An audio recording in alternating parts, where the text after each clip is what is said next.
Hello, everyone. Hi.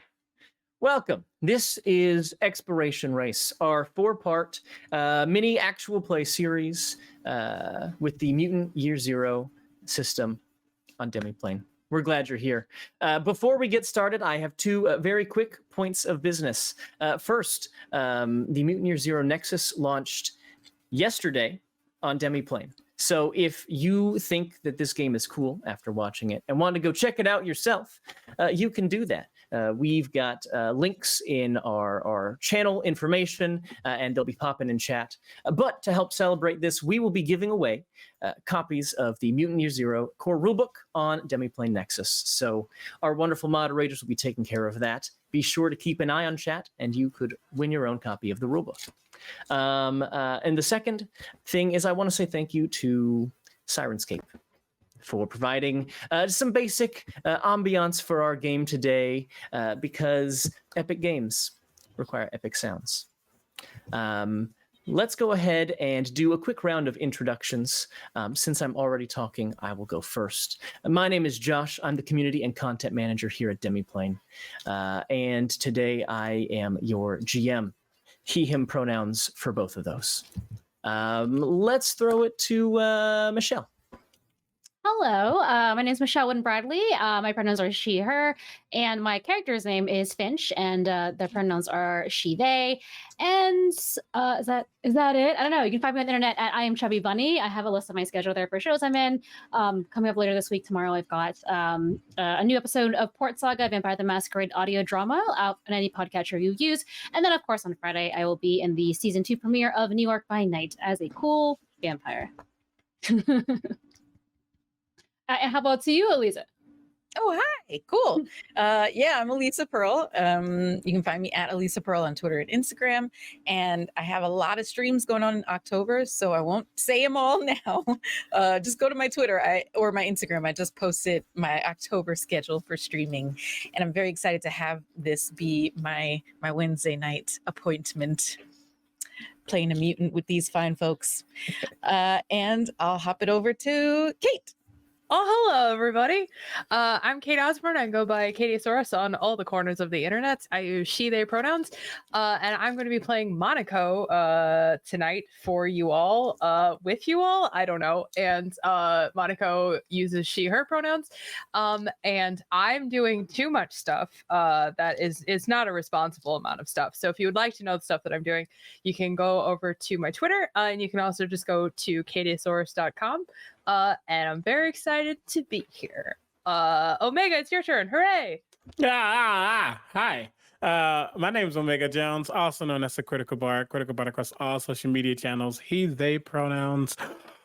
I am an active vocalist, tabletop professional, hot mess incarnate, jack of all trades, master of like 3 of them. I am playing Eryk, he, him pronouns. Very excited to, mutate with these folks. I don't know if I like that. I'm very excited to get this show on the road with these folks. And yeah, very happy to be here. Last but not least, Mellie. Yeah, and I am happy to mutate with these folks, and I am not shy about it. I am Mellie Doucette, and Mellie DM in various places. I am the Director of Community and Content here at Demiplane. You might remember me, though, from a few different official streams over on D&D Beyond and Cortex. I am also a contributor to Tales of Zadie, a Dragon Prince role-playing game. And I'm very, very excited to jump into some mutation-y fun. Excellent. Excellent. Well, why don't I set the scene just a little bit? How about that? The end of the world happened just as you would expect it to. Humanity was so divided, split by politics and values, that it was inevitable, really. There was climate change, pollution, corporate greed, wars and rumors of wars, and so when the Red Plague came, people refused to help one another and dropped like flies. In a desperate effort to control resources, the remaining governments launched an all-out war. There were some who tried to escape, of course. Those with means and resources fled to space, leaving behind the world that they had bled dry. Others chose to burrow underground, hoping to wait out the worst of the storm. But many people had nowhere to run, and so they did what humans always do. They endured. A lot has happened in the years since then. A lot that none of you remember. You see, you grew up here in the Ark, an old cruise ship that ran ashore on the coast of what used to be Brooklyn. The Elder raised you and provided for you and told you never to leave the Ark. Well, some of you didn't listen. But things are changing now. The Elder is old and in failing health, and in their absence, people have started to band together into factions, fighting to secure food and resources and influence for themselves. That's where things get interesting. Because in a power vacuum, anything goes. And you're not just any old group of people. Prolonged exposure to radiation has changed you, mutated you. With great powers that shape the way you interact the world, normal isn't really a thing that exists anymore. And of course, with great power comes significant risk. Thank you. The radiation,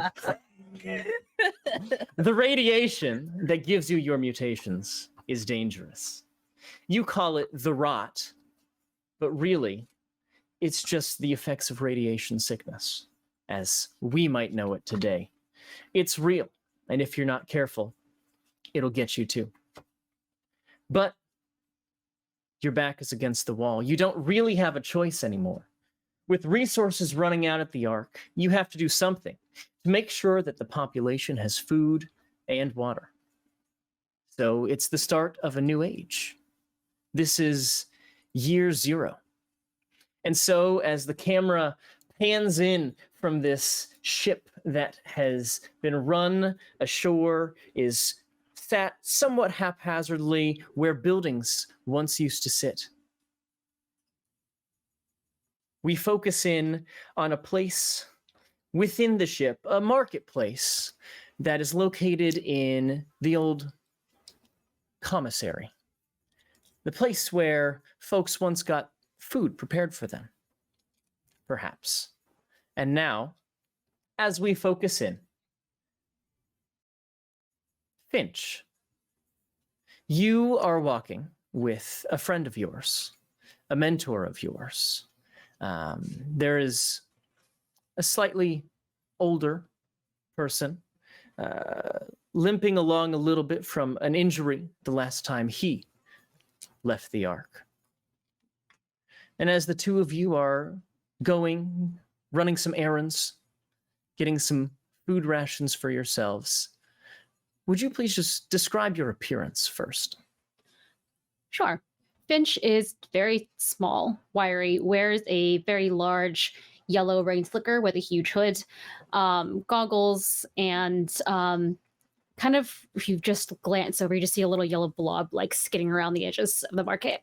But Finch is actually just a small 15-year-old girl, has a slightly scarred face on one side, some kind of radiation accident from being in the zone, and is also along their fingers and forearms and occasionally bare feet. You would see small insectoid little claws coming out, much like a Spider-Man. TM. And that is what Finch looks like. And it moves around small, nervously, quickly. Okay. As you are walking together, there's a moment where Ford kind of points to a stall. There's a vendor set up over here selling bits of scrap, relics from the old world. Things that really probably don't necessarily make sense to either of you, but he points out, I saw one of those once. It was been a little while. What? Well, What? He will pick it up from this stall and hold it before you. You see this strange cylindrical container It looks it's translucent. You can kind of see through it. It's strange, and as he holds it in his hand, he squeezes it and it crinkles. Garbage? It looks like it, but I think perhaps once upon a time they used this for things like alarm systems, because the ground is just littered with them. If you step on them, they make a very loud noise. Be Loud careful garbage. if you see them in the zone. Okay. Don't touch loud garbage, but this person's selling it, even though it's outside. So we could just get it for free. I guess so. Should I start collecting these things? There's a lot that you could find and sell, but also remember to be careful when you're out there. It's better to leave something good behind than bring it back and not make it back alive. Yeah. Hey, and I mentioned to the person who owns the stall, how much is this thing? Noise thing? Bullet? No thanks. Okay, Ford, so it looks like this is worth 1 bullet, so if we get 4, that's 4 bullets, so maybe we should start collecting them. Well, sounds like a plan. Cool. We're done here. And we start walking away. Excellent. As you start walking away, you pass 2 people who are going perhaps the opposite direction, entering into this marketplace. Bick and Eryk, whether it's just because you're coming from the same place or it's because you're going to the same place, what do you think you're looking for here in the market right now? I am definitely looking for an easy sell. I got some crinkly garbage, and I just overheard someone's trying to sell it for a bullet. So I'm like, I can go cheaper than that. I know I can go cheaper than that. And I'm turning to Eryk and say, like, just listen to this. Just listen. And I crinkle it in his ears. Listen. Right? Like, that's musical. You would call that musical, right? It's musical. What is it in her hand? It's probably like a candy wrapper. It is what people today would think of as a disposable plastic water bottle, but Yeah, perfect. He as it's crinkling, you can tell that, like, well, first of all, to describe what Eryk looks like, Eryk has a medium brown skin tone. The first thing you notice is there is part of his face, literally where I'm covering, that seems to be to have a sort of mask over it, whether it's like a gas mask, a hazmat mask, some kind of just tactical thing. You don't really know. Perhaps something, to go into spaces where it's a little harder to breathe. However, it's only a part of it, and where the edges meet the skin, it is melded to it. He has beneath that, you see bright, piercing white eyes. He's kind of thin, definitely on the scrawnier side of things.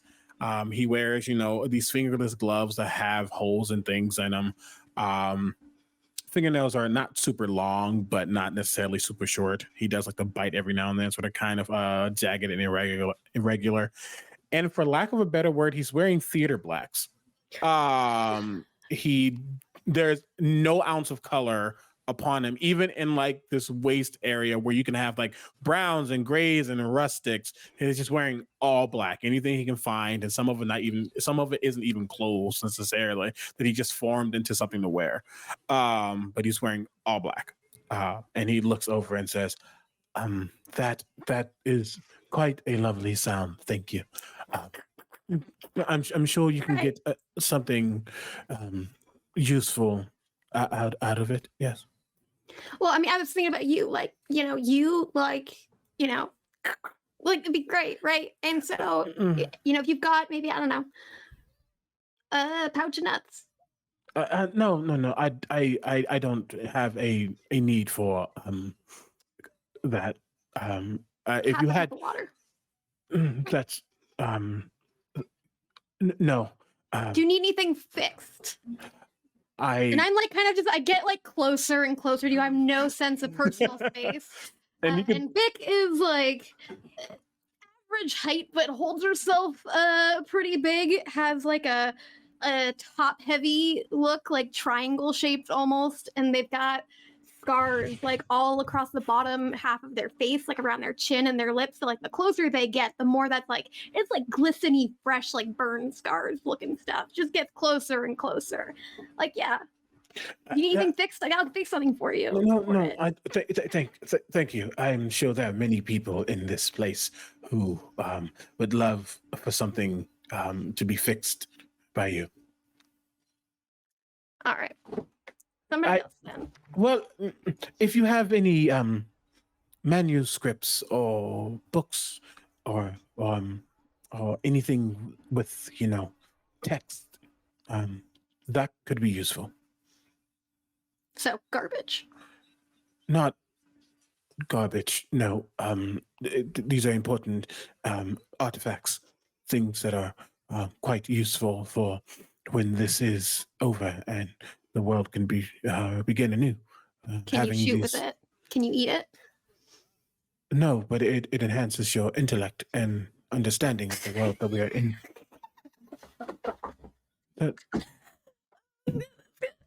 Yeah, I like you. And I was like wrap an arm around him and push on through the market. Oh, okay. I'll just walk through. Phenomenal. As the two of you continue forward, I think the camera will turn to a nearby corner, something a little less along the main thoroughfare, where Danerys and Monaco are perhaps wheeling and dealing. What do you think the two of you are dealing in right now?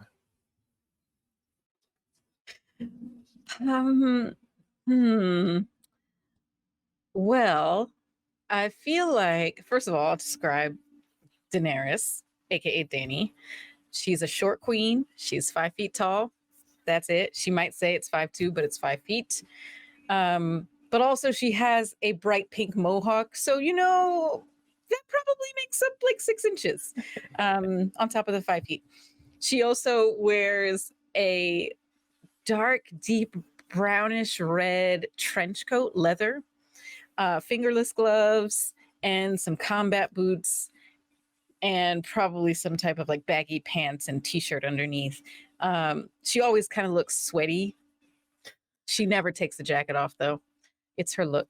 And so she's standing there with Monaco and someone else. And I'm thinking, do we have maybe an old crusty rust covered skillet that we're trying to sell someone?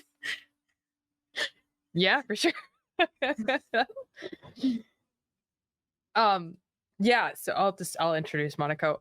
So Monaco towers over Dany. Monaco is easily 5'9", 5'10", and is like unreasonably jacked for someone who lives in a tiny cruise ship room.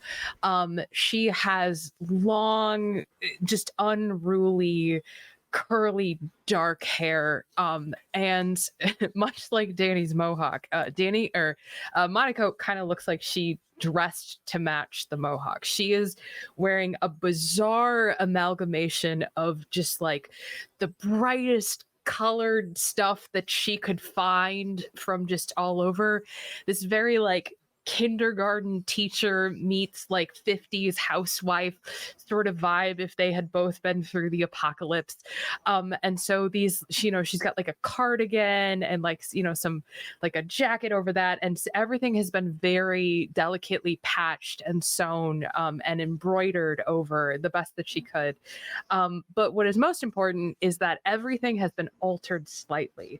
And Monaco's sleeves are kind of slashed. And you see coming through these sort of slashes that she's built into these like clothing pieces that she's wearing are these large sort of thorns that sort of are just like out and over. I mean, you can tell that they've caught on her clothes like a lot of times. Like her stuff is not looking good because she clearly catches herself all the time. But she will look down at Dany and say, listen, I don't have much of anything right now, so I'm not looking for anything. I'm not trying to get anything. Like, just as much as you want to ask for this is absolutely fine with me. I'm not doing, and she does like weird finger guns, great this week. So it's this is you. And she will like pat Dany on the shoulder, but just too strong. Mm. Well, listen, I think the best thing to like raise your spirits is to get a really good deal.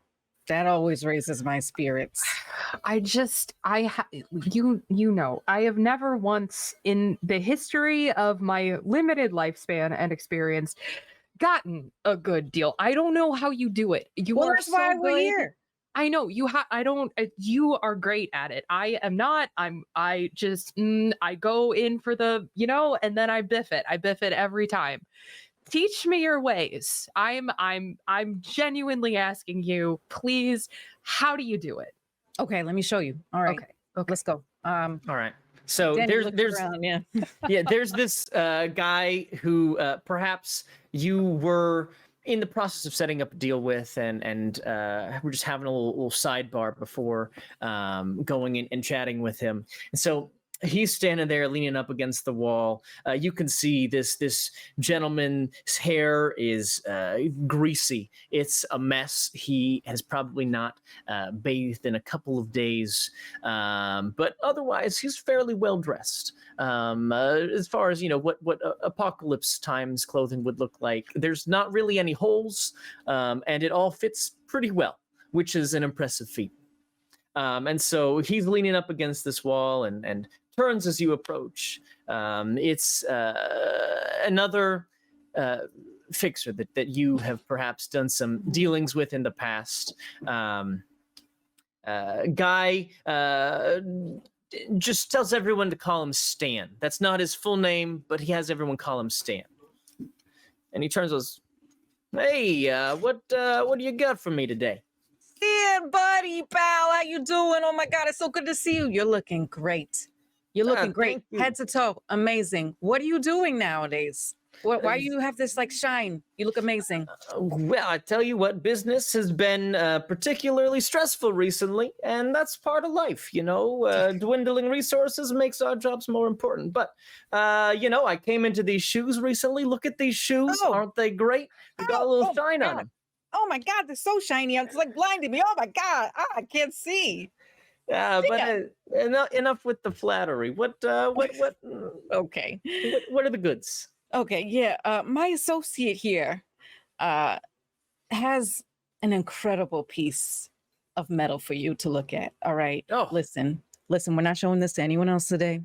Okay. I feel like this is the thing. This is the thing today. This is what's hot right now on the market. You need to scoop this up because we only want to show it to you. And if you turn it down, you're never going to see it again. I can promise you that. It's going to be gone in a flash. Look, I believe it. You've never done me wrong in our many years of working together. So I believe you. Show it to me. What do we got? Yeah, show it to him. Show it to him. Monaco will like take the pan and like weirdly like put it on her forearm as though like presenting it, and say like, so as you can see, it's a pan. It's got a handle and a panular portion to it. It's got that. It's not as rusty as you might think. It could be rustier. It could be rustier. It's going to clean up. It's going to clean up really nice. That's the main thing here. It's going to clean up real nice. And yeah, honestly, Dany gets all the credit here. I'm just holding it because it's heavy, honestly. But you could be the one standing here holding it. This could be yours. It's good metal. Like you can do a lot with this, and she'll like knock on it. So you could do a lot with this. There's a lot of pan here, and she just trails off really awkwardly. Danny nudges Monaco and says, "You're doing great. Oh my god, you're really selling it." That looks very promising. Let me may I take a look at it? Monaco will like look at Danny for approval. Like, do I actually hand it over? Or Danny very subtly kind of nods and winks to Monaco, and will. Danny's gonna move to the other side of Stan so that we're kind of flanking him in case he tries to run with the pan. good call. So yeah, just kind of casually, just like moves over to the other side of him on the wall. Monaco will like hand it and just like make like a weird show of like taking like a rag that's honestly probably making the pan more dirty and like wiping it off for him, and just be like, here, yeah, I mean, if you just want to check that out, yeah, just give it a couple of good knocks. Yeah, thank you. Bite it, maybe. I don't, He, like takes it and like holds it up to the light and like runs a finger along the inside. Seems to be inspecting for like holes and imperfections. Goes, you're not gonna find, pretty good metal right there. Yeah, I mean, you can do a little outfit. I mean, put stuff in there. That's impressive. You could hold stuff, water, booze. Bullet holder, you get home at the end of the day, you empty your pockets, you want some place to put your stuff, just right in the pan. You just boom. It's a multi-use tool. you can wear it as a hat if you wanted to look real cool, but that's up on like third deck. That's like a new fashion up there right now. You gotta check that out. Oh yeah. Oh, I haven't been up there in a couple of days. I'll go up there later and check it out. Okay, so you always been good to me, Danny. So I'll let you tell me. What are you interested in getting paid in right now? I could do grub. I could do booze. Yeah, you don't have any bullets for us today, Stanny? Bullets are kind of tight. Maybe. And this is where I would like for both of you to make a skill check. First roll of the campaign. We're going to have both of you. You have a special skill specifically pertaining to making deals, don't you? Oh, yeah.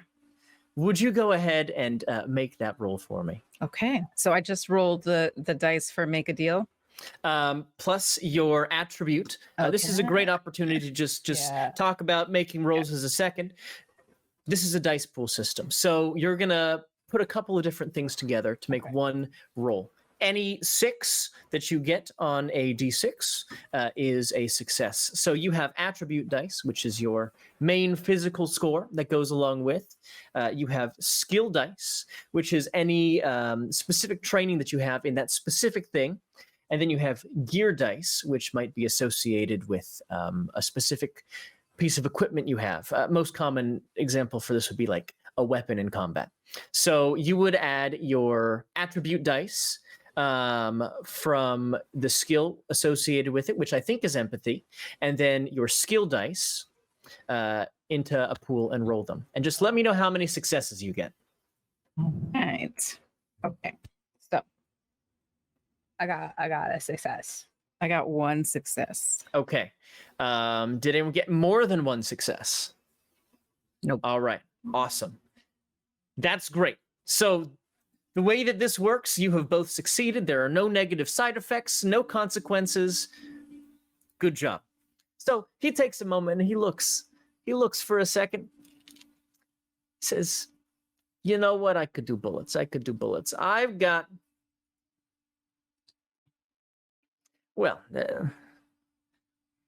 I could do 4 bullets. I look at Monaco.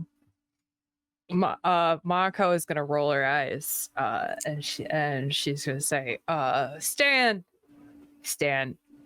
my guy, my friend, looking good in your suit, looking so good. But I know, Stan, you can do better than that. You can do at least twice that, because technically out of game I have the wheeler dealer talent, which means I get double the resources. Excellent use of the wheeler dealer talent. You know what? You got me. Okay. All right. 8 it is. And Monaco will look at Danny for like final, like, okay. Danny looks so proud. Okay. Be like, yeah, that's you know what, that's fine. Stan, pleasure doing business with you. That is No, thank you. This has been an excellent deal. I can't wait to take this down to my boys and have them turn it into bullets. and you know what? And Monaco will take the like nasty rag, be like, I'm gonna throw that in for free. Pleasure doing business with you. Thank you. Thank you. And as the two of you leave this encounter, you turn and perhaps emerge into the crowd, splitting up your winnings. You can determine how you'd like to split that up. 8 bullets is an impressive amount. This is what happens when you have 2 fixers making a deal at the same time. There's a moment. There's a moment as you're emerging into the crowd where, Danny, you see a familiar face. Well, more just a familiar shape first, pushing towards you through the crowd. There is a large man, a friend of yours. You recognize this is Jonats, a friend of yours who is making a beeline towards you, almost like pushing people out of his way in order to get to where you're standing right now. And as he approaches, he says, Danny, it's good to see you. Jojo! I run up to him and like leap onto him in a hug with both my arms and legs. Catches you out of the air, does the spin thing, puts you back down. What are you doing on this fine day? Oh, making deals, hanging out with my friend here, Monaco. You know Monaco, yeah. I think we met. Good to see you again. Hi. So okay, I got some great news for you. Yeah? I think all of our food problems are gonna be solved. Word on the street, and when I say word on the street, I mean I was just down at the bar and I was having a little too much to drink, but I heard someone say that there is somebody who just got back to the Ark today, who found the biggest cache of food we've ever seen. More food than could feed one person for a whole month. Jojo. Who said this? Did you know who it was? I didn't see their face. Admittedly might have been a little preoccupied, and by the time I thought to look, they'd already walked out. Interesting. I look at Monaco. Maybe we should go check that out. That sounds really profitable for us. Yeah. Yeah, absolutely. Yes. Oh, and on my way, right? I was about to come over, right? Right. On my we way. saw it. Mhm. Yeah. But Joro stopped me, and they asked me to tell you to go see him. So when you have a moment, go visit Joro. Okay. All They- right. Well, Did they say what they wanted? Nope. Just told me that it was the two of you. Actually, that's convenient. Only have to make one stop. 2 of you gotta go. oh, okay. All right. Joe Nats, how you doing? How's that situation going for you? Oh, we're doing all right. Here's the thing. Every day, it's a little bit better. Okay. Well, you let me know if I can do anything. Course, I'm here for you. I'll you're crack good. some heads for you. I know. You take care of me. I always do. It's true. Anyways, I was gonna go in and get some food, but see you around. Okay. Yeah. All right. We'll see you around. Great. And he without another word steps off into the crowd. You can still see his head above most other people, but he vanishes. While this has been happening, individual messengers have come to each of you, Bick, Eryk, and Finch, to let you know that Joro also wants to have a word with you. Is there anything that you might want to do before going to see Joro here? A quick moment that we can get to? I stash a small bag inside of my bag. I find a place that I think looks, covered enough, and like I probably used a few times, probably under a bunch of like old like tin panels and stuff. And I'm stashing stuff that I don't want Joro to know that I have. Okay. Could you make a really quick stealth roll for me? Yeah, I would love to make a stealth roll. Let's see. I've got agility of 4, and I have a sneak of 1. So 5 dice. I got 2 successes. Okay. I remind myself. Okay, so the second success means that you get to do a stunt, basically. And you can perform 1 stunt with each stunt point, with each additional success. And so I'm happy to let you tell me what you might want that to be. Perhaps you found something additional in this stash from the last time and you forgot you had it. Or perhaps, the next time you go to hide something, with a little experience, it'll be something that you're already prepared to succeed at.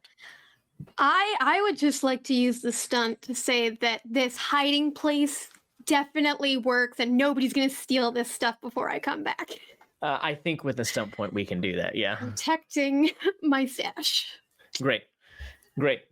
And with that, you all find yourselves over, the course of a few minutes to Joro's place. Now, Joro does business, and when we say does business, that's a very broad term. The way that things work here in the Ark, right? There are several different factions, and Joro is the boss of your faction, so to speak.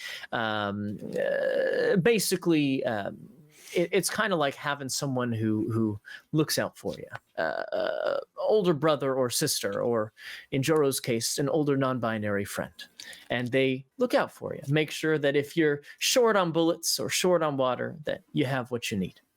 But in return, right, you offer loyalty and favors. So, as you show up, Joro is sitting behind what is kind of a makeshift desk. It's really just a plank of wood across a couple of old metal cans that you're not really sure what used to be in there. And as you enter in, eventually they'll come from inspecting this kind of interesting looking knickknack that they have on their desk. It is kind of oval shaped in some ways, but there appears to be a hole carved in it with different like slots carved into this oval. And Joro's just holding it, looking at it. I still can't figure out what this does. I don't know what it does. One day, hopefully someone figures it out. Oh, hey, everybody. Great. Glad to have you here. I mean, if you want some suggestions, I would be happy to take it and run some tests on it. You know what? Yeah. Maybe when you get back, we could do that. I say when you get back, because I've got something for each of you to do for me. Yes, something to do. It's okay. So look, it's no secret that we are running low on food right now, and that's a problem. That's a problem because we got a lot of people on this boat. I don't know if you know that. We got a lot of people on this boat, and I don't have a whole lot of food left to give folks. So we either got to get more food or go steal somebody else's food. Both of those are complicated tasks, but they might be less complicated. Let me tell you why. I just heard a rumor that somebody got back from the zone today. But while they were out there, they found a significant cache of food and were not able to bring it back. Why? That's a great question. I don't know all the details. I heard 3 word-of-mouth reports that someone was talking about this earlier. And so, this is my job for you. Find out who got the food, find out where it is, go and get it and bring it back. You do that, I will consider each of you paid up on favors for the next 3 months. How big are we talking about this cash? I couldn't tell you exactly how much there is. All I could tell you, I heard it could feed a whole lot of people. Joro, not to, look a gift horse in the mouth, but 3 months to feed our whole arc, I feel like we should get at least 6. You know what? Bring back the food and we'll see how much there is, and you might get 6. Okay. So sorry. You see that Eryk like looks around at everyone, then looks at him himself. Why? I don't think I am qualified to be a food running individual. I can't really do much. No. Everybody contributes. And the great thing is I have paired you with an excellent group of people who can help you contribute.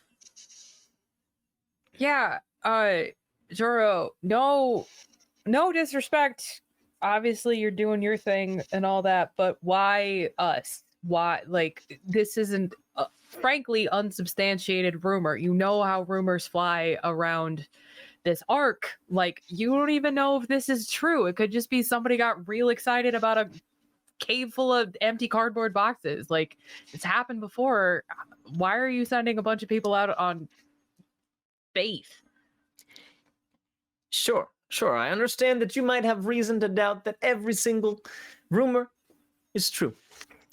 I have heard it on good authority that the watch this morning along the outer wall had to help a stalker back in because they were attacked by some terrible creature. The story that I've heard is that they had found the cache of food before being attacked by this creature and chased off. Sounds like we're gonna need a lot more bullets. Oh. Yeah, I don't fight things, but I can find things. I could just go with myself. I don't need all these other people. They'll just slow me down. Yeah, you wouldn't make it, small fry. Come on. I've been out there. You haven't. Yeah, I know. Yeah, I've been out there, but I'm just saying you haven't been out far. It gets real bad, real fast. I've been out enough. How far is it? I guess I should ask. I'm not saying I can't be useful. I can be useful. I don't know how useful I'll be, and I think more information would be nice to have. Well, if I could give you more information, I would. I can't. So at this point, all I can really tell you is if you check with whoever was on watch this morning, you'll probably figure out some information to get started. Here's the thing. I heard this from Hilga. And Hilga, she doesn't want to tell me anything. And so this is something that I'm going to need y'all to go and be persuasive and figure it out. Here's the thing. We got folks who can talk here. We got folks who can negotiate here. I have got the best possible team to find this information, go back, retrieve it, And then, sorry, Finch, you're gonna need probably more than, yourself going out there, because if it's that much food, you're gonna need help carrying it all. Yeah, and we're probably gonna need someone who can if we get attacked by this creature thing, can fight it off for us. Because I don't You think just see Eryk step back. I mean, Well- we need bait too. I have a good friend who's pretty hefty and is an enforcer, so maybe we could bring him along. I'm open to that. If you can convince them to come along, you can have help. He That would do comes out of anything your for me. favors, though, Danny. He'll do anything for me. He's good. He's good. We're good. I also think that maybe we should try to go talk to this person who came back and found this cache and try to see what info we could get from them. I think you're welcome to do that. I don't have a name for you, but if you can get it, you can go and talk to him. Why does no one know who this is? Mystery person. Okay, yeah. Well, whoever was on watch should know, should at least have a description. And if we have a description, we can figure it out. I mean, there's not that many people here, right? Right? Yeah. Okay. If the camera peer behind the conversation, you'll see that Eryk has reached into this satchel that he seems to have. Not very well put together, but it's a lot more sturdy on the bottom because it's been reinforced. You see they pull out this book and they start to read. But as you look at the book, you notice it says how to, but the two is kind of scratched out and there's just nothing afterwards because this is very old. And there's almost illegible writing inside, but he's been trying to decipher how to blank. And he feels like this is going to be helpful right now. So he's just going to focus and try to figure out what he can do. Hey, Eryk, you write things, right? Would you have a list of people in the arc? Maybe if we get a description, you'd be like, oh yeah, that's Tom Bond. Yes, I can notate who's who. I do know individuals, but I don't know every individual.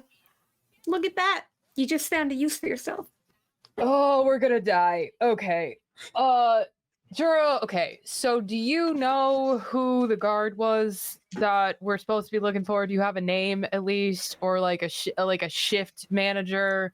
Because I'm not trying to walk around this entire boat and ask everybody if they were working. I'm not a detective. All right. Yeah, sure. Hilga, of course, oversees the rotation of people on watch, but I have it on good authority that was one of her guys who was out there today. Someone named Cole.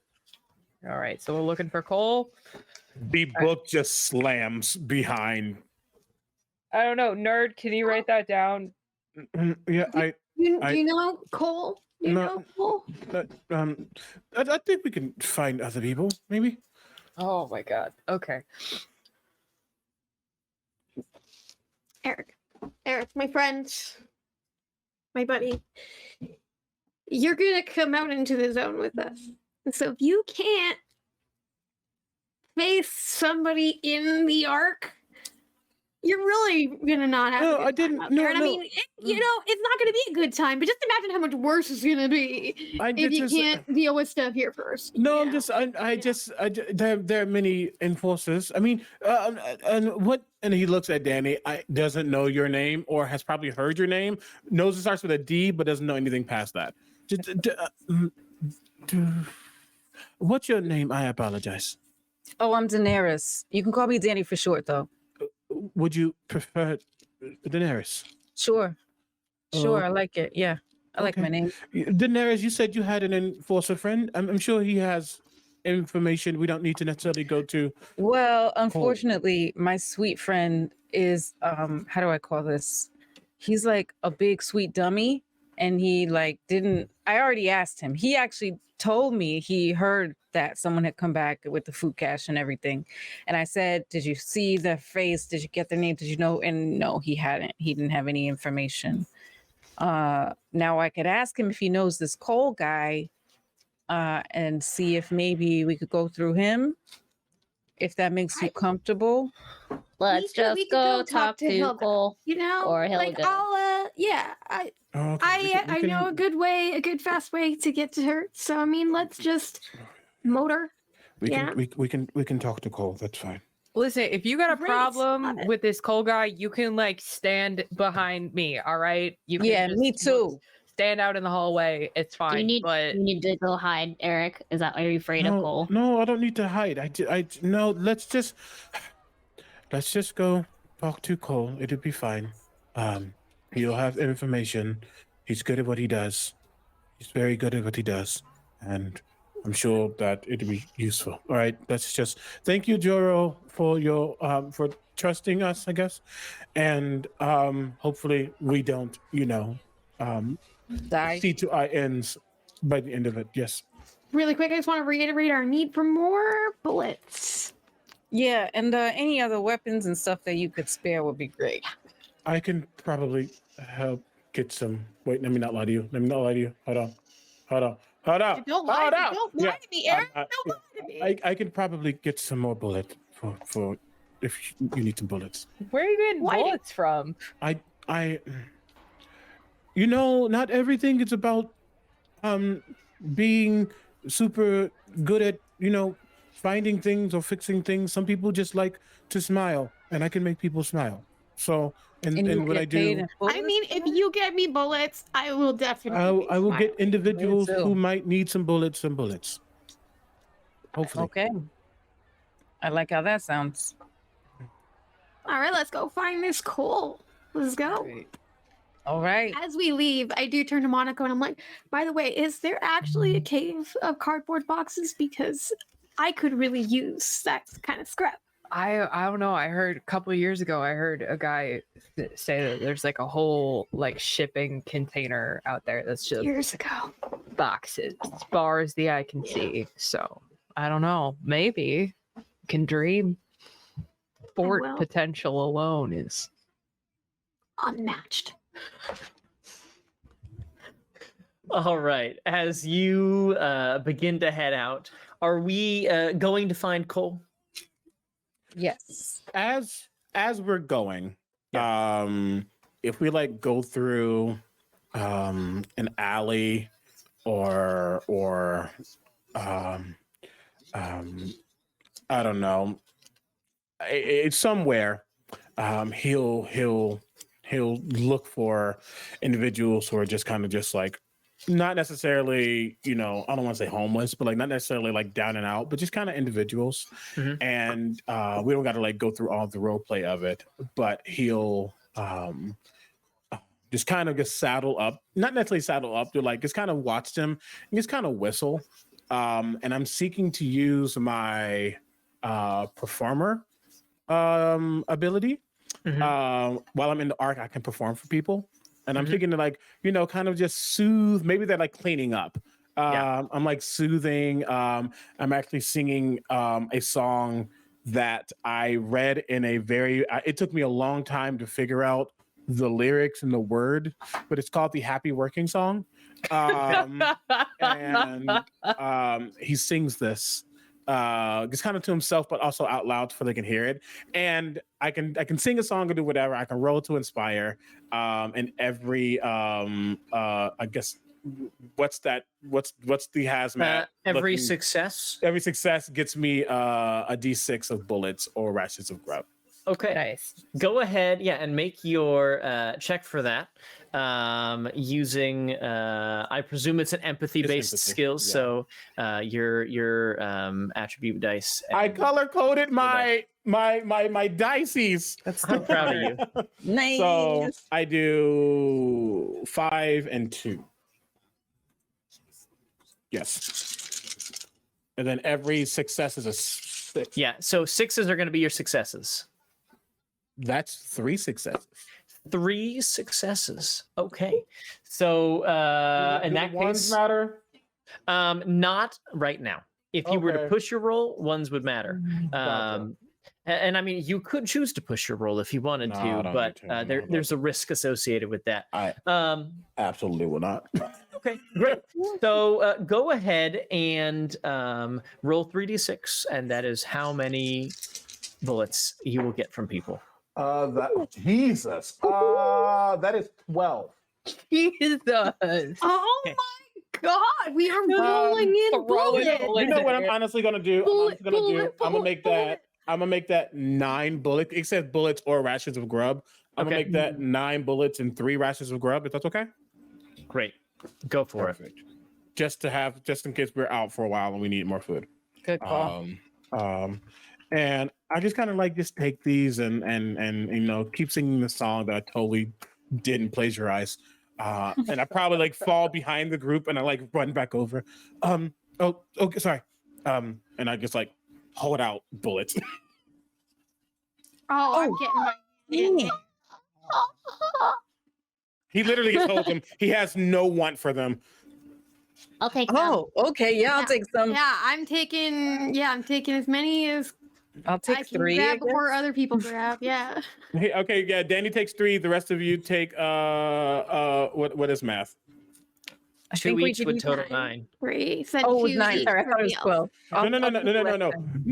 Oh, you said It happened. You got 3. Everybody else has 2. 2. Also, Danny, do you want to say that we just split the bullets from earlier? Sure, Okay. sure. But also, I think Danny would maybe not take half because she was just trying to help you with your deal. So she'll take Okay. less than half. Okay. Maybe like just 2. Are you sure? Yeah. Okay. Danny's a very She Okay. cares about people. She's not Okay. gonna take half. Yeah. Well, Monaco thanks you. All right. Thank you. This happens as you are walking through one of the kind of interior hallways here on the Ark. But as you're going through, right, there's a couple spots where there's some holes, some deterioration, and so there's naturally occurring windows, which are just the ship falling apart around you. But as you walk, making your way towards the place that you would probably know is kind of Cole's den, the place that he hides out. You can see that there's a handful of people that are standing around that area. There's 3 or 4 kind of milling around outside the room, almost as if something is going on. And so very quickly, who is kind of leading our navigation here? I can. Okay. In that case, I would like for you to make, let's go with a sense emotion check. Dirt. Okay, so I have nothing in that, so I'm just rolling Okay. my empathy, which is 3. Oh, I guess I assumed that this would be like a scouting thing. Yeah, that's what I thought too. It kind of is, but you're trying to figure out what's up with these people, right? Why are they Zero milling around? successes. Oh, sorry. I totally. I can also we can help people, right? So if we're all and it's like 1 bonus die, up to Yeah. 3, maximum of 3 people helping. So I can help. I wouldn't care. That's the thing. Vic wouldn't care, so it doesn't make sense for me to help here. But yeah, But Mellie Danny knows the helps. rules, which is I great. guess I misunderstood the assignment. If we see individuals who are trying to just figure out what's going on, instead of the helping mechanic, if anything, Eryk would just end up saddling next to Finch, and he probably whistles what no one in this current age would know, but it's totally the Andy Griffith song in minor. I can't whistle, but he's just kind of like looking. I'm going to inspire. I'm going to help your roll. So Excellent. what I have to do, listen, I literally am a bard in this game, which is hilarious. So what I do is I roll my inspire, and any successes I get, I give them to you. Oh, that's So that's that going zero. to be 1, 2, and sorry, I'm not trying to take all the spotlight, just trying to get the stuff done. Please help. Yes, that was 2 successes. Yay. So let me just make sure. Yes, you just add them to any roll that you're going to do. So you get 2 successes. Well, that's Okay. cool. So I hearing Eryk's little cool whistle song that I've never heard before, it makes me sort of move a little faster. So I'm darting around in between people because I'm so small, and it helps me hear more. So that's my 2 successes. Great. And that's the 2 total. You made a roll yourself, and Yeah. great. Love that. Hey, 2 is better than nothing. Okay. I did other things. So with a stunt point here, right? Since you have 1 more success than you need, with that, I'll say that you're able to pick up, in addition to just kind of a general sense of what's going on, actually snippets of conversation. And so you hear as you're going by, you can tell that there's some people, and they're all worried. They're concerned, and you actually hear one of them is asking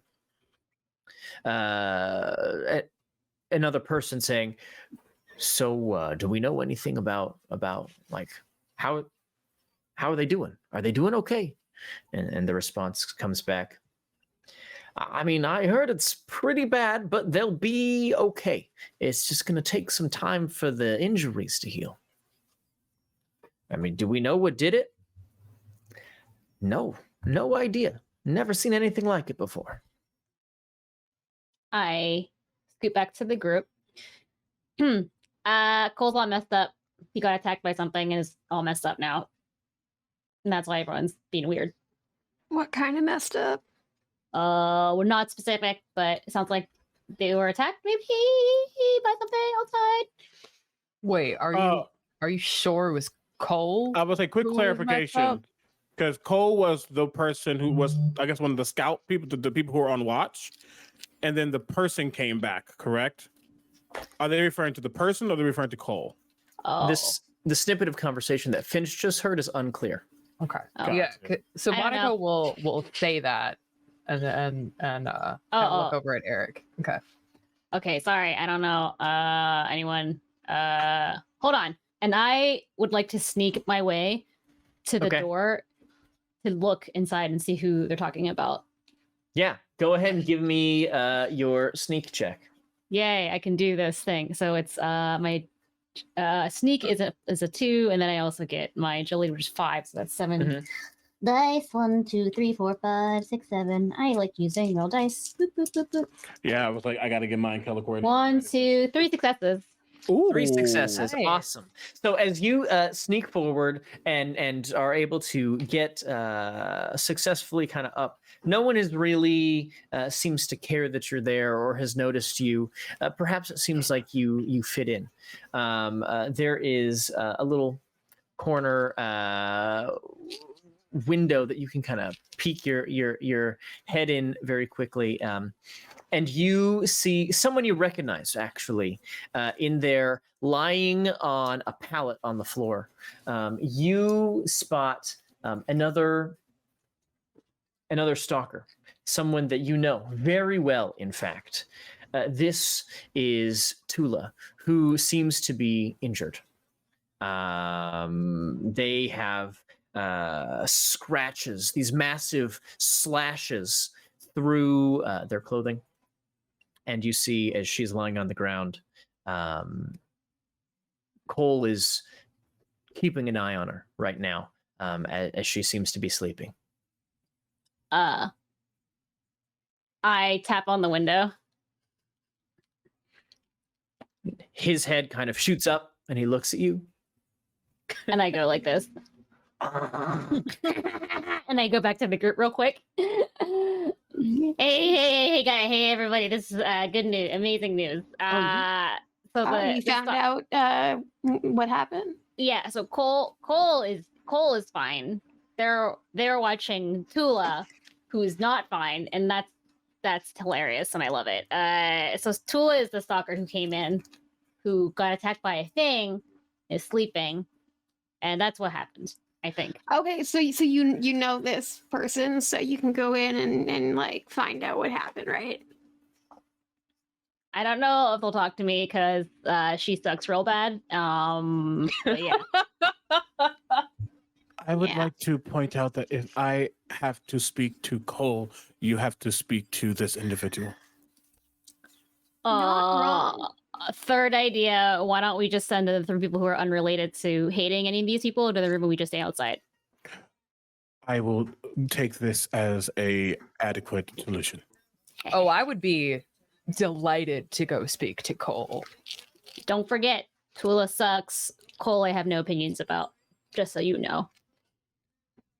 Yeah, I'm good. I'm good to go in and talk. Let the fixers do the fixing here, you know?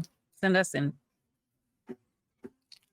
All right, I'm gonna come just because I'm really curious, and also, I mean, I gotta get an idea what we're dealing with here if I'm Yeah. gonna make us anything helpful, right? All right. Yeah, exactly. Don't All let right, me let's talk, go. though. Don't let me talk. People don't like me. Okay, you could just look imposing in the corner if they try to give Yeah. us any trouble. Oh, yeah. Oh, I All got right. that. Okay, let's go. Danny's just gonna walk in, or I guess knock on a door. Is the door closed or? Yeah, there's a door. You can see that the hinges have seen better days. They're a bit rusted, much rustier than that pot you sold Stan earlier. And so you could probably kick the door down if you wanted to. But there is a door that you can knock on, and as you do, there's a large individual. He is dressed in just kind of like this leather vest where the sleeves have, it used to be a leather jacket, but the sleeves have been torn off or maybe fell off at some point. And while he's not holding it actively, you can see he has a massive knife at his belt. Might be the biggest knife you've ever seen. And as he opens the door, he just looks and says, "Yeah, what can I do for you?" Hey, yeah, you Cole?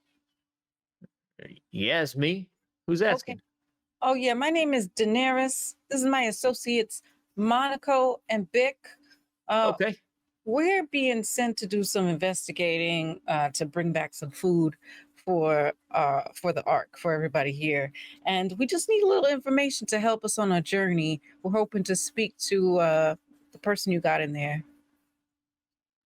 Okay. All right. And he takes a moment and makes eye contact with you, Bick. This is someone that you recognize as being a close second to Hilga. Someone that you've seen a few times before. And so he kind of looks at you. So, okay. All right. All right. And he'll open the door and let the 3 of you in.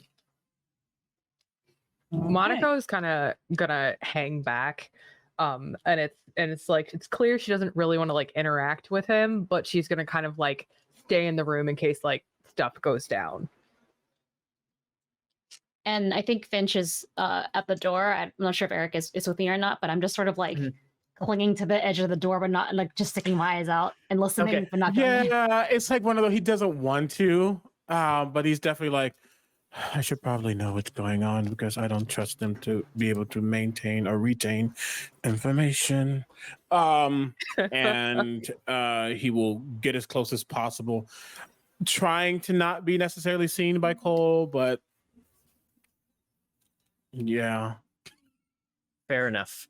All right. We'll say that so long as you stay outside, you won't have any issue staying hidden. And the 3 of you enter in, and you can see that Tula is this stalker who, like I said before, has these nasty gashes through her outfit. But you can see that otherwise, she has a set of what appear to be insect-like wings on her back that are kind of folded up under her as she's lying there right now. But she has kind of stirred a little bit since the door's been open and people have come in, and so she's heard voices. And so she kind of sits up and looks over as Cole leads you into this one room. And there's not chairs, so you all are going to have to sit. But he kind of indicates to Tula and says, "Well, there you go. If you're looking to find information, she's the one who knows stuff." All right. Can I, GM? Can I say that I have at least a couple of bottles of booze on me? Yes, absolutely. If you would like to take one bullet out of your inventory and add 4 bottles of booze, you can do that. Oh, I already did. I bought like. Then 8 yes, bottles. if it is in your inventory, you have it on you. Okay. Okay. Great. I Great. love that. That's the only thing I bought. Okay, so I'm gonna take out one of those bottles and crouch near Tula, Mhm. and I'll say, "Hey, could some of this help with what ails you?" And her hand reaches out and grabs it and uncorks it and starts drinking in the swiftest motion you have maybe ever seen. From the door, you hear. As she takes a big long sip and says, "Oh, thank you. Cole has not been letting me drink because he thinks it's not good for me." Oh, Puts the cork back in and oops. puts it down. And you can see he seems a little frustrated, but she is delighted to have had something to help take maybe the bite off of this pain. yeah, it's medicinal. I turn back to Cole and say, "It's just medicinal, you know." So, yeah. Come on now. I mean, it's not good. Fine. Okay. Hey, it was just a sip. Just a sip. Yeah. A healthy sip. So, All right, but not too much. right. And I look at the sounds like nearly empty bottle now. Has she like drank most of that bottle? She It took was a already big like swig. half. Oh, okay. Yeah, okay. Okay, so Danny says, so your name is Tula, is that right? Yeah, that's me. Do you mind telling us what got you and where you were exactly when that happened? Well, I haven't seen anything like it before. It was this giant furry creature. It was large. It had hair all over its body. At first, I thought that it might just be another mutation that I'd never seen before. But it was clear that this thing was just hungry and only wanted to eat, and that I was the one that it wanted to eat. Oh, were you near that big food cache when this happened? I was, right there at the entrance. So it went for you and not the food? Yes. Oh, okay. Wow. It is like a creature, like, a wild dog or something, but huge, bigger than I've ever seen. I would like Wow. to know that Eryk is next to Finch, and he is taking out a different, smaller, much smaller book, and you swear it says the documentary of the making of King Kong. Continue.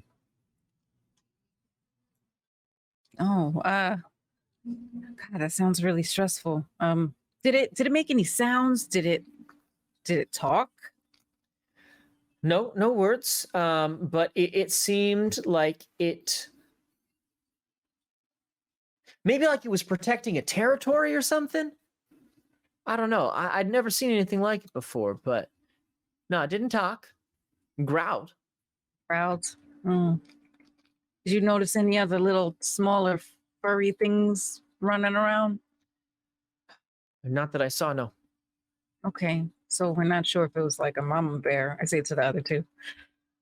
How big are we talking? Like, you got Danny here. Like that. You got I'm pretty Monaco. big. Yeah, I'm I'm pretty in the big. middle. Mhm. Is bigger. About one of Uh, us. You, Cole, get on the end here. Cole. bigger than me for sure. Maybe twice as big. It was tall. Yeah, but you're not standing up. Even if I was standing, twice as tall. It was huge. Listen, I'm not calling into question what you think you saw. I want to be very clear, but like, are you sure that it wasn't like a person in, like fur or like a disguise? Like it was a creature? It was a creature. 'Cause Never I'm seen just- anything like it. Walking on 4 legs or 2 legs, or what was the situation? Well, it was on 2 and it was looking at me. No, did you see what its eyes and face looked like? I looked real quick, and then it did this to me, and so I stopped looking. Yeah. It looked like an animal, like some kind of big creature. Okay, so there's a big creature, but about this cache you found, like how big are we talking? It was pretty big. I mean, it was a lot of cans of food, beans, things like that. Had some of those cardboard boxes with the Twinkie things that everybody likes. There's a variety of options. There's a lot of food. It looked like, probably like somebody had been, prepping before something bad happened to them. Right. How far out is it from here? You could probably make it in a day if you walk fast and knew where you were going. Maybe a day and a half if you took a more leisurely pace. You hear a hiss from the door again, and Finch goes and throws in like a roll of paper with a marker attached to it, and goes, "Draw the map," and sticks their head back. Oh. And she, a like, really looked. good idea if you and I pick it up, draw us a map. I just Yeah. thought that. Okay. All right. I could swear I heard something.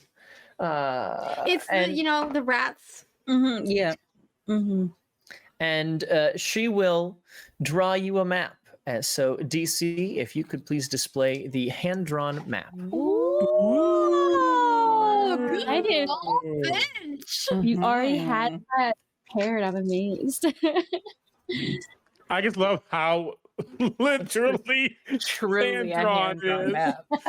This is giving Microsoft Paint right now. Oh my Oh, that's god. I mean, now I see why Finch thinks she's the worst. This is It takes a moment, and Tula takes some time and really works on the details. Like that skull probably takes a full 30 seconds, but draws out. So yeah, it's a rough approximation. Watch out for these guys, and she points at the dudes with the sticks. They're not good. Be careful of them. And there's zone ghouls to the north, so just be careful. Okay, so the ship is in the top left corner, like our ship. Yeah. Okay. That would be a known landmark for most of you. Okay. Seems This pretty clear. thing wiped at you. How'd you get away? So I didn't really get away because it got me, but I was running away and I was able to hop into like a small space that it couldn't get into, and it left after a little while. I think it got bored. Oh, where did all this happen? Like right by the food? Yeah, like right there. It's about where I put the X. Oh, and I'm sorry, you said what was the skull and crossbones? Oh, that's watch out for acid there. It's a bad part in the zone. Oh, okay. And then what's the little? Was it a tree with legs? Zone ghouls to the north. It's zone what? Zone ghouls. Zone ghouls. Okay.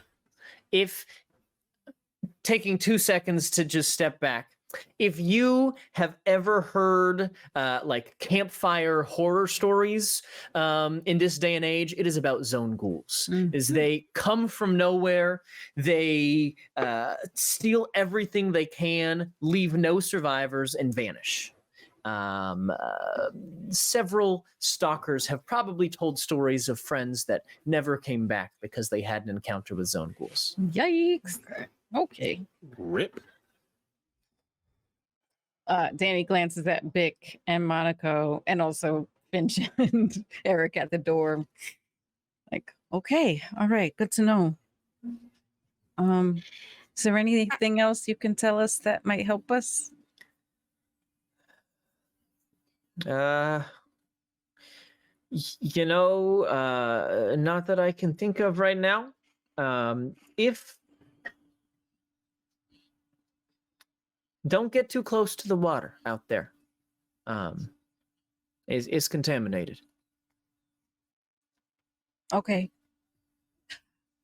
I just have a question, Tula. What are you and Finch like rivals or something? Why did she die? She sucks. I hope you die. Wait a minute, is that Finch? No, Man, no. the rats here. Oh Yeah, my the God, the mutation It's is. very vocal today. The rat. Yeah. No, but if you see her, sabotage her weapons, please. Why? Because she sucks. I stick Why? my head into the door. No, you suck, and I hope you die. I know you're there. You're the zone ghoul. Get out of here. Go. You get out of here.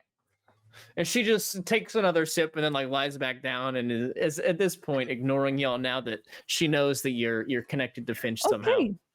Well, it was nice talking to you, Tula. Enjoy that booze. Okay. I'm gonna stand up. As we leave, I want to like nod at Cole. Now that I face to the name and I recognize him, I nod and I say, Eryk says hi. I just want And to see him. Yeah. Like just face goes like for a moment confusion, and then a moment like betrayal, and then a moment like why I oughta. And I pretend I didn't see anything. I walk.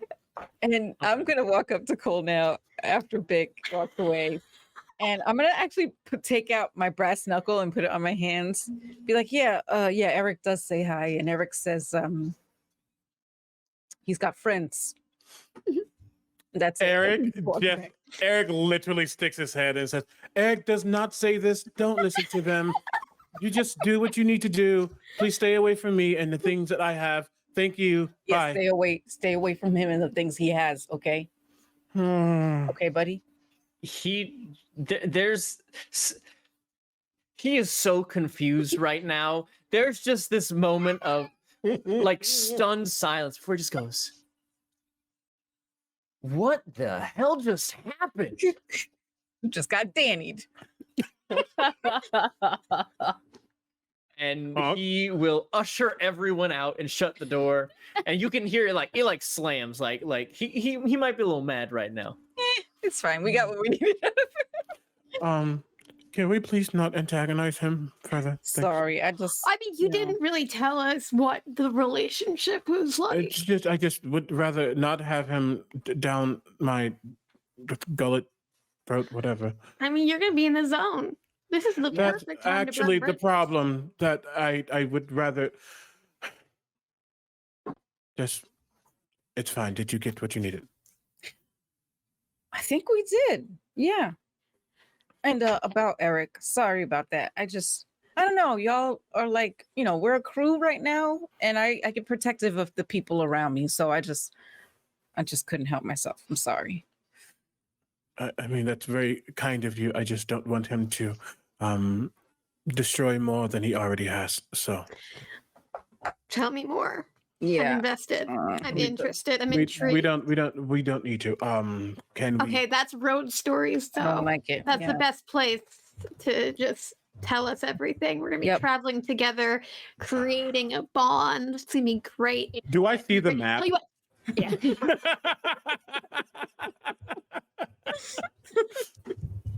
Do I see the map? I don't know Yeah, about If it. you're holding it out, then presumably. Yeah, probably. I will just look at the map, knowing that I think I know that Finch is a stalker and is very well. Oh no, you're a gearhead. Sorry, aren't you? Oh, you're a stalker. Huh? I'm a stalker. You're a stalker. Yeah, sorry. Big gearhead. I'm like trying to get stuff together. Knowing that they will have a better handle on traversing places, still will look at the map and go, "Oh, 1 second." And I'm going to attempt to, being a chronicler, I not only jot down information, I have to know information. I know more than many people do. Knowing, and especially knowing that this is close to New York, and I have a collection of things very much dedicated to New York. Can I try to find like an atlas or something that I might have and just cross-reference and try to make a better map? Yeah, this will probably take a little bit of time. That's okay. That's to do. okay. I would say that if you have some downtime, you could do that, but it would probably require going back and referencing some books and things like that. Okay. But that could perhaps potentially happen. I think it depends on what direction the party True, goes, right? yeah. I'm in favor of taking a little bit of time to prepare. I mean, come on, Eryk. What if I made you just some snazzy protective gear? And in exchange, you tell us the story about Cole, or just me. You just tell me the story about Cole. I have boots. And he look at this very nice. Did you boots. see the slash marks on that? I winged- didn't, because I wasn't inside there. They were bad. You don't want that. I I, wouldn't really go with your look. You're so clean cut. I would rather not have slash marks. Yes. All right. Story in exchange for armor. Deal done. Okay. Will we leaving tomorrow? Are we under a time limit or something? Or I We mean, can just go it's not going to now. last that long in the zone. You weren't given a specific time limit. I think the implication may have been that it was, soon, right? But nobody really knows where this thing is or how long it's going to take to get there and get back. what time is it right now? Information. Call it mid-afternoon. Okay. Uh-oh. Oh, sorry, got. Oh, can I analyze the map to see if I can estimate the time it would take us to go out there? Absolutely, yeah. As you take a look at it, you are pretty confident that it would, it's a rough map, and so scale is kind of hard. And you and Tula have always kind of butted heads when it comes to how to notate distances and certain things. But maybe if you got lucky, you could get there in a day for sure. Following this map, which is really just a series of lines with very little reference or landmarks, probably 2 days is a safe estimate. The way back would be much easier because you'd know where you're going, but getting there could be a day or two. I relay this information. So if it's more than 1 day, then that means we have to stay overnight outside. So I guess if there's anything you guys want to bring or buy or prepare, now's the time. And I will just say, if anybody wants to spare some bullets or some grub or some water, I can absolutely make you armor also. Yeah, Um, I'm in. Also, I'm not in charge. I want to be very clear about that. Frankly, I take no responsibility for any of you. Except Danny, you know what? I see you. I think take the night, pack up, get our stuff. If you need to go back down to the marketplace, grab a couple of things, but we should head out at first light tomorrow because we all know Joro. They're not going to like it if we're sitting around, we're dilly-dallying. We need to at least get out there and check this out. And frankly, Monaco will look over at Eryk and say, I'm not too fond of having caught the attention of Cole either. And so I think that the more that we can just fly under the radar and get out there and die horrific, painful deaths, it'll be fun. Huzzah! And then Aye, Captain. I am not the cat. I'm not. No, absolutely not. Okay. Then if we say first thing in the morning, I can get to work on just making sure the map is as accurate as possible. Just in case they miss things on their way back, or I don't know. Or just so we can know the best trail and just help Finch with her traversal abilities. Yeah, I'm a jury rig stuff. Regarding gear, grub and water, Josh, how as characters we know how much grub and water we need for 2 days of travel. You need a ration of grub and water per day, basically. Per day. So I would just have you mark that off at the start of each new day. I will say, unless we get stuck out there, I have a lot of rations and a lot of water. Yeah, I'm pretty good too on that. And I would just say, I can make sure that we are stocked up for the journey. Okay. All right. This is great. I have a bunch of scrap and I can make stuff. So if y'all want to pay me in food and water, I can be amenable to that. Danny will turn to you, Bick, and say, I could maybe use like a protective vest, like to put underneath my coat. Yeah, I got you. Do you want to, you want to keep your form, or are you okay with being all bulky? No, I want it to be like, form fitting, fit under the jacket kind of thing. Yeah. I got you. So I got one. I got one for Eryk. I got anybody else? Yeah. Monaco. Okay, everybody. All right, I'm gonna take the night. See y'all later. Where we meet at the gates. Yeah. All right. Whoa!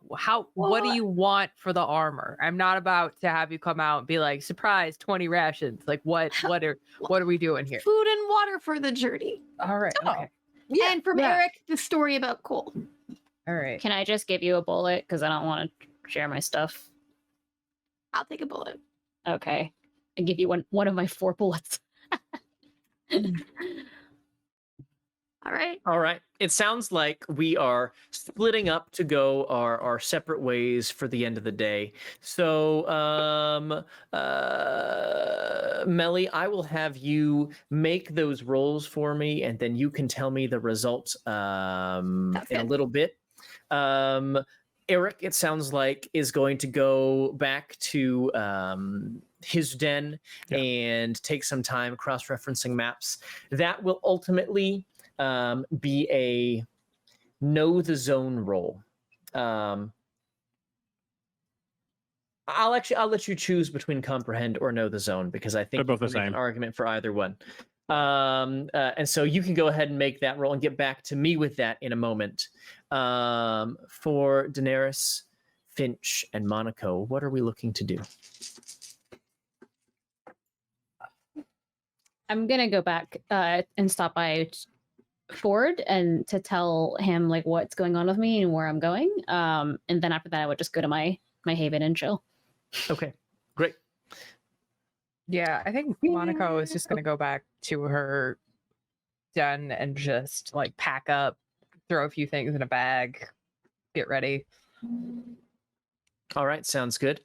And then for Danny? Yeah, I would definitely go pack up, but I would also check in with Joe Nats to let him know I'm leaving, see how he's doing. Do you intend to ask him to accompany you on this journey? Oh yeah, that's right. Yes. Mm-hmm. Okay. All right. Sounds good. That'll be a conversation that we get to. The conversation with Finch is something we'll get to. And Monaco, maybe we'll have a conversation with you. What was the result on that roll for you, Omega? I'm checking a pushing roll mechanic really quickly. Well, let's talk about it since that potentially affects everyone. If you did not get any successes, or if you did not get as many successes as you would like, you can choose to push a roll. What that means is that any ones that you rolled suddenly are negative. You will take a point of trauma, which is damage to whatever the associated ability that you're using, whatever the attribute is. So in this case, if it's a wits roll, this is like being mentally fatigued after making a significant exertion. And so whatever failures you have on that, you will take as effectively temporary damage that you can then get rid of over time. Okay. Yeah, I think so. I did get one success, but I did want to wait. Yes, I got one success. I did want to attempt to push my roll. Okay. Did you have any ones? I did have one specific on my base die, not on my skill die. So that would equal 1 point of damage to your wits stat. And you cannot re-roll that die or the success, but you can re-roll all of the other die that you rolled. Yeah. Okay.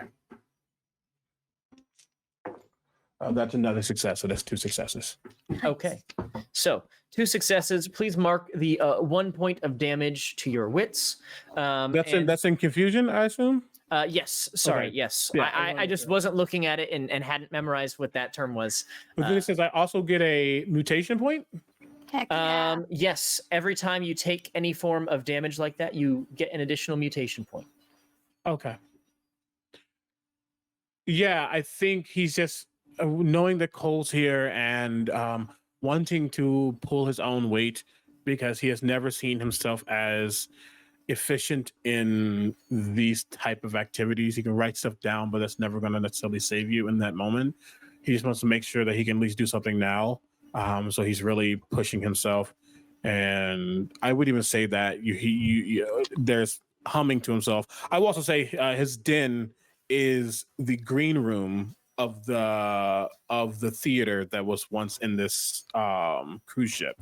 Some cruise ships have shows going on. This is the green room that he's barricaded and locked down and made his own little personal home. And he'd just be kind of humming to himself. I even think he's humming Tomorrow from Annie. But as he's humming, there's like almost like fluctuations because most of his mutation is within his throat. And I think he's just starting to strain and just focus. But yeah, that's that. 2 successes on that stuff. Awesome. So not only are you able to do some cross-referencing of various maps, you are able to take this and kind of overlay it over an old map of Brooklyn that you had found in the past and figure out scale isn't quite right, but you think you know approximately where on the old map it is, which may be helpful then as there's some landmarks marked on that in terms of cross streets and things that may be helpful. You imagine that Finch would probably have a better sense for how to use that to navigate, but it will make it much easier to navigate in the zone when you leave. Perfect. Okay, then let's hop over to this conversation with Danny as you are going to chat with Jonat before calling it a night. As you approach his place, he's hanging out. You can see there's some like empty aluminum cans, and he's got some trash that you've probably been bugging him to pick up for a while now that he just hasn't done it yet. Probably just because, there's been no motivation for him to do it. But he's hanging out. He's got a small little trinket that he uses kind of in the way that we would use like a fidget device right now. And he's just playing with it in his hands. And as you walk up, he's like, "Hey, Danny, great to see you." Jojo, hey. Quick question. What part of the ship is he in? He is kind of towards the front of the ship. There is kind of a little nook in this service room, or what used to be a service room, where he's set up. The door is no longer there, but he's back behind some boxes and some equipment, and so kind of has a little quiet hideaway for himself. Okay, cool. Yeah, I round the corner around the boxes and see him. Jojo, hey. Yeah, so place is looking nice. Yeah. I know. I gotta clean a little bit. I get it. Yeah, Look, buddy. next time, I promise. By the time you come here next, it'll all be picked up. I just, I gotta find some place to put it. Okay. Well, it's gonna be a few days before I come here next. That's what I came over to tell you. But also, what are you doing for the next 2 to 4 days? I got a shift on the wall tomorrow. I got a shift on the wall tomorrow, but otherwise, I think I got a couple of days. What's up? Really? Could you get it covered tomorrow? Could you get your shift covered for tomorrow? Well, I probably have to go call in a favor, but probably. Okay, because you know that food stash you mentioned that you heard somebody had found? Sure. Yeah. I remember that. Yeah, so Joro is sending me and a bunch of other people out to go investigate and to grab it for everybody, but we need some muscle. Okay. So let me get this straight. You, who wasn't even in the bar, managed to figure out who found this stuff and all the details that nobody knows all by yourself? No, I was with some other people.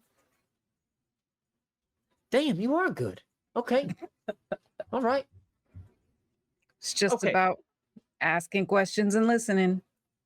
Yeah, well, you make it sound easy, but okay, all right. You know what? Sure. I will get someone to cover my shift. If they require something from me, could I get that something from you? Oh, yeah. I could help with that. Okay. Yeah, no, I mean, I figure, like, since I'm helping you out, if they're like, yeah, sure, give me 2 grub, right? Then you can, just like. Yeah, maybe I should come with you and help negotiate that. That would be great. If you Okay. could, that'd be great. Yeah, gladly. Awesome. Mechanically, we will let this work as your side deal. Is an option that you can use as your wheel and deal. So you can go ahead and give me a wheel and deal check, and we will let that happen as the camera pans, and we come to Finch, who is back with Ford, who is, at this point is resting. He's got a pallet that he is kind of sitting on when you come in. He's finishing up some food. He's eating an old can of beans right now. Hey, Ford. They're Joro's sending us on some weird mission. There's like a ton of food out there, apparently. Oh, I mean, it's promising. What direction are you headed? I guess east, away. I'm not sure. Maybe about a day's travel, day and a half.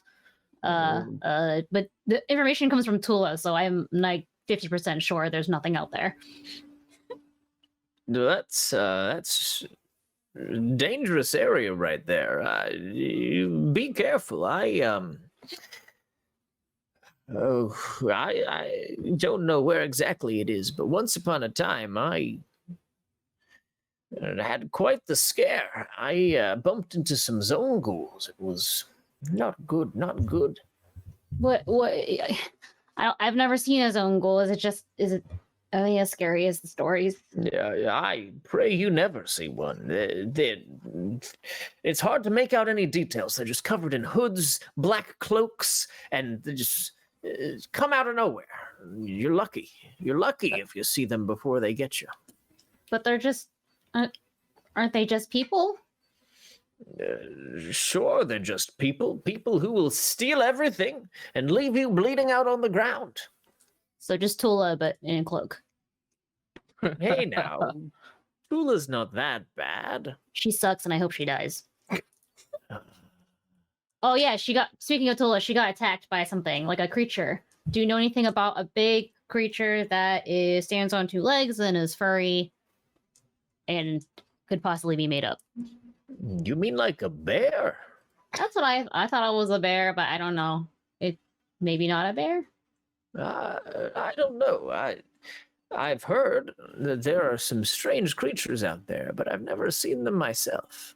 Well, anyway, we're gonna go and do this thing, I guess, because we have to. But we're supposed to get like 3 to 6 months worth of favors from Jorah, which is great because then we can kind of relax a little bit. It must be a big cash if that's the case. Yeah, and you know, I can try to steal some for us too on the side, so we don't have to give it all to Jorah. Well, if you're going to do that, make sure you don't cross anyone in such a way that you get into trouble. And these people are easy. You don't notice anything. Here, I'm gonna be gone for a couple days, so take this because I know you can't go out anymore. And I give Jorah all of my bullets. So that's 3 bullets. So you're gonna have to eat. Yeah, I'll be just fine. Don't worry about me. But I'm worried about you. You need to be safe out there. It's fine. I'm going out with like 4 other people. So even if there are whatever ghosty people, there's 4 other targets for them to go for first. I'm the smallest. You going out with other stalkers or? No, they're like regular people. I don't know what they do. They're going One to be talks a lot, one cries a lot, and 2 talk a lot more. There's going to be some difficult situations. You might have to help them. They might not be well suited to navigating out there. They don't seem to know about hiding. You're one of the best skills you could ever have. If you can hide, they can't get you. Yeah, well, I don't know about these other people, but we'll see.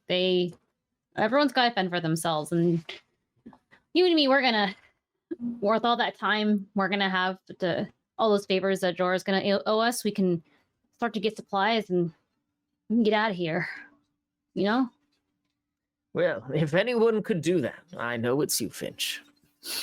Yeah, we're gonna get out of here one day. It's gonna happen. All right, I gotta go back to my place and get all my stuff together. But you know, stay tough. I'll see you when you get back. Okay, 2 days. And as you leave, there's like, a fancy camera pan with the door shutting that takes us to Monaco opening the door. As you get back, who might you have waiting back at your place to talk to? Monaco, at first glance, her sort of den looks really empty, but it's covered in just really sad looking plants. There are plants and pots that are scrabbled together from like old tin cans and that kind of stuff. And then over on the floor, there is a pile of blankets that when she gets in the room, she kind of like looks around a little bit and she kicks it a little bit. She's like, "Hey, kid, wake up." Oh, I don't wanna. No, hey, listen. I gotta go for a couple of days, all right? Oh. And I cannot have you running around the ship. I don't want you doing any of the nonsense that I'm aware that you do. You cannot. I don't do nothing.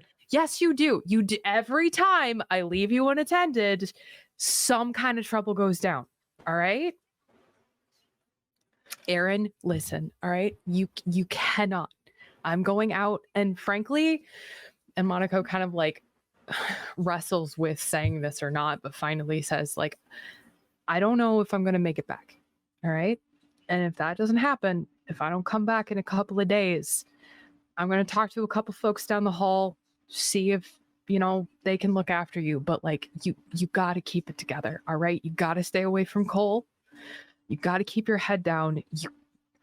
You can't get into trouble. Okay, kid? I'm gonna be fine. You're gonna be fine. What's this thing you're doing anyways? There's food. I've been informed that there may in fact be Twinkies. She winks at him a little bit. There's rumors of some big food haul, and Joro wants us to go out and look for it. And so Joro says, jump, you know how they get. So I'm going out with some folks, and no, you cannot come, because I know that's the next thing you're going to say. But all right, I'm worried about you. You're sick. You need to stay here, okay? You need to stay here, and you need to take care of yourself, all right? Okay, well, at least promise you'll come back. I promise I will do everything I can. Okay, I got you something. Oh? Yeah, and she reaches in her pocket. She gives him 2 bullets. She's like, you can't spend them until I get back, though, okay? Y'all just giving away these bullets that I got. Like, Nice. You don't know we're doing them. You don't know. These are ones I had before. Don't even worry about it. No way. That's really Yeah. cool. I know. I sold a pan today. A pan. Yeah, you remember Danny? Uh-huh. Yeah, she knows her stuff. She gave me some pointers, and we got a really good deal. So those are for you. That's your share, all right? Thanks. You're welcome. Now go back to sleep. All right? I'm gonna pack up. You stay here, and I swear to God, Eryk, if I find you in my suitcase in the morning, not like last time. We're not doing that. I'm not carrying you in a backpack this time, all right? Look, it was one time. It was one time, but I remember the one time, all right? We're not doing it again. You stay there, and I will be back soon, okay? Okay. All right, come here. She like gives him like a really big hug, and she like touses his hair a little bit. She goes, I don't know how I ended up with you, but don't tell anybody, but I like you a lot, all right, kid? It's our secret. Okay, cool. All right. And with that, let's check in with Bick, who's been working away, jury rigging up some armor. Oh yeah, I'm back in my den. I'm in my zone. My den is just a mess. There's just stuff everywhere. There's scrap. There's garbage. There's garbage that can be used as scrap. It's just a bit of everything. I think I'm doing a bit of like a risky business, kind of dancing around as I make these things. And like the burns around my mouth, you can just see why they keep coming back, because as I'm putting things together, I weld them just by blowing a bit of fire right out of my mouth and putting things together, getting things together. Unfortunately, it does hurt a lot, but I'm used to it by now. It's mostly numb. And I do put together a lot. I stay up all night, and I pushed 2 rolls in making this stuff, and I got 3 trauma to my wits. I am pretty confused when I'm going to get back in the morning because I didn't sleep. And I got some mutation points, though, and I did make, for everybody, some armor, and I got some stunts, so I got to add some stuff. So you can sort of decide among yourselves where you want to put these, but I have 2 scrap armor plus 3, which are durable, so they last, like normal gear, and they also, because they're a +4, because they got a +1 from my other stunt. And then I have 2 scrap armor plus 3s, not +4s, which are also durable. And then I made for myself a rot suit, which was just the 1 success, so it's not durable. So everybody gets some armor. And I probably, when I see you all next, I start calling you by the wrong names. And I probably call somebody Cole, because I just remember that name a lot from the other day. Because I have not slept, but I have stuff for everybody. Excellent. Let's go ahead and figure out who gets which pieces at the start of next episode, we can have a little Christmas morning celebration before we get going. But we'll go ahead and take a second here because this is a key part of the system to hand out XP very quickly. So, everyone is going to get 2 experience points. Ooh. And then Eryk and Finch will each get an additional experience point for interactions with NPCs that they hate. Yay. Oh, Eryk now. And Actually hate that. And also, 1 person dies in the arc. Oh. And with that, Was it me? let's go ahead and end the session tonight. Thank you, everyone, for joining us. We will be back next week, but until then, have a good one.